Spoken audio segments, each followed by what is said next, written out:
Hi everybody, welcome back to the Corral. Today we're talking about the Rick Brant Science Adventure Stories by John Blaine, whose real name was Harold L. Goodwin, and he was born in 1914 and died in 1990. There were 24 of these. This is the first one, The Rocket Shadow. So I'm going to cover these because I wanted to cover some of the boyhood adventure novels that I read in the 60s. So I previously covered Tom Corbett, Space Cadet. I covered the Power Boys. I covered Brains Benton. I covered the Three Investigators. I don't remember if I covered Bomba yet. If I didn't, I'll have to. And I know I still have to get to Tom Swift and the Hardy Boys. But today we're just going to talk a little bit about these. These were Grosset and Dunlap's.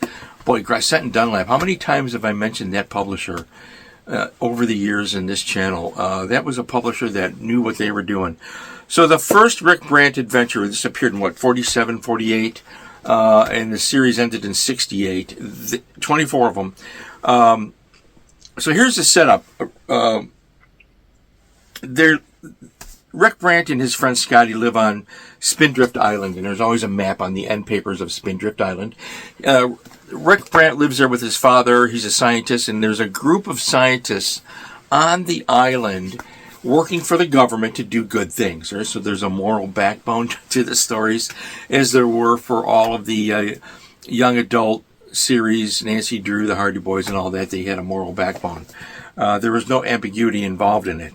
And a lot of the stories take place on the island, but then they do get into some international flavors. So the first one, this is not that different, the writing, than the Hardy Boys, which I haven't covered yet. It's easy to read. They're fun to read. The pacing is on mark, and it's a formula, but they're good. And I thought the Rick Brant books were good. In this first one, they're going to stop some saboteurs from sabotaging the island and the scientists who are working for the government. That's the basic premise of the series, and it works really well.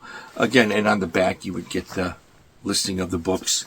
And I don't know, these sold in the 60s for $1.90. I don't know. I don't remember what they were, but it was, at the time, it was, a little bit of money. So, John Blaine, Harold L. Goodwin, they're on the island with Rick's father, and he's a scientist, and they're going to have all of these things. The first couple of books I have a note here, were co-authored with Peter J. Harkins, and then book 4 through 24, John Blaine, a.k.a. Harold L. Goodwin, his real name, wrote the remainder of them. So I only have a couple in my collection. I have book 1, 5, 7, and 10. So deductive reasoning comes into play with a lot of these stories, and there's nothing wrong with that. Which one is this? I have the Whispering Box. I think this is number 5.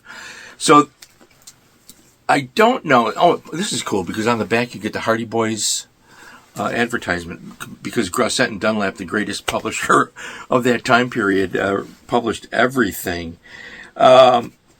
Deductive reasoning, again, there's a moral backbone to it. There is a very clear line between good and evil in the Hardy Boys and Tom Swift and the Rick Brant Science Adventures and Tom Corbett, Space Cadet, and all of that.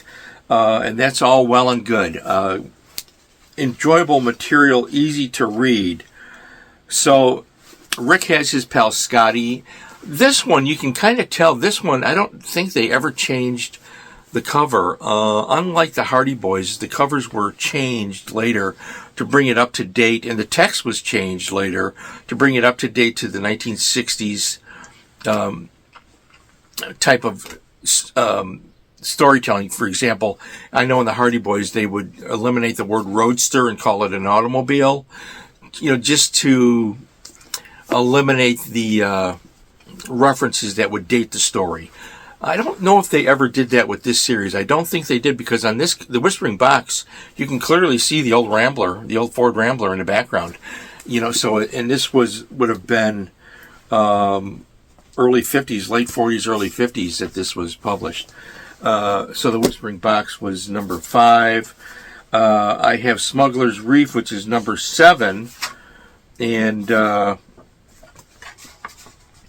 This is where they investigate a mysterious fishing trawler, which is stationed just off of Spindrift Island. Again, you have the covers.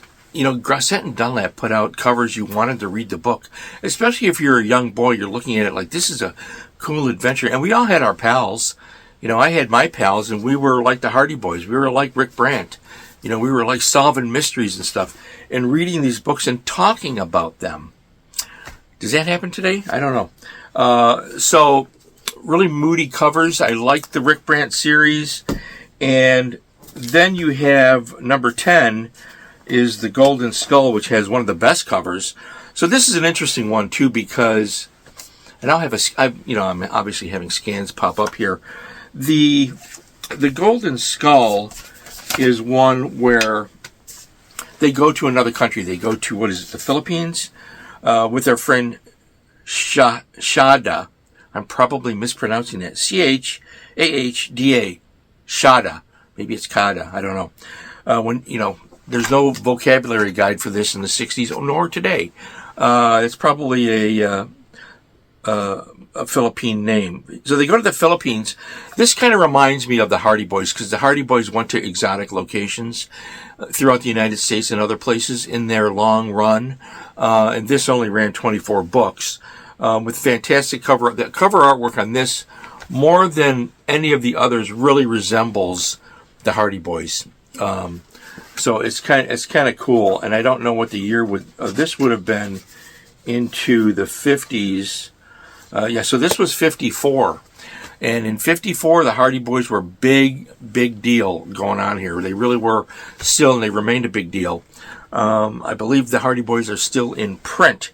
So there we have another nod to the boyhood adventure novels, the series from the 50s and 60s. With Rick Brant Science Adventures. And I know that a few of you have noticed that I have had a couple on the wall behind me. They're being moved to a new spot over there. I'm going to get to the Hardy Boys, and I have more of those than anything else in Tom Swift. I'll get to the Hardy Boys, and I'll probably talk about more, because I had so many favorites in the 60s. I have a Hardy Boys anecdote to tell you about what happened when I wrote to Franklin W. Dixon, who was not a real person, and the response I got. That's later on. That's a sneak peek coming up when I get to it. In the meantime, I hope you enjoyed this little, very brief retro look back at the Rick Brant Science Adventures. I know a lot of you guys out there probably read these like I did, along with many others. Stay well, my friends. Stay happy. Please feed your beautiful minds. Read a book.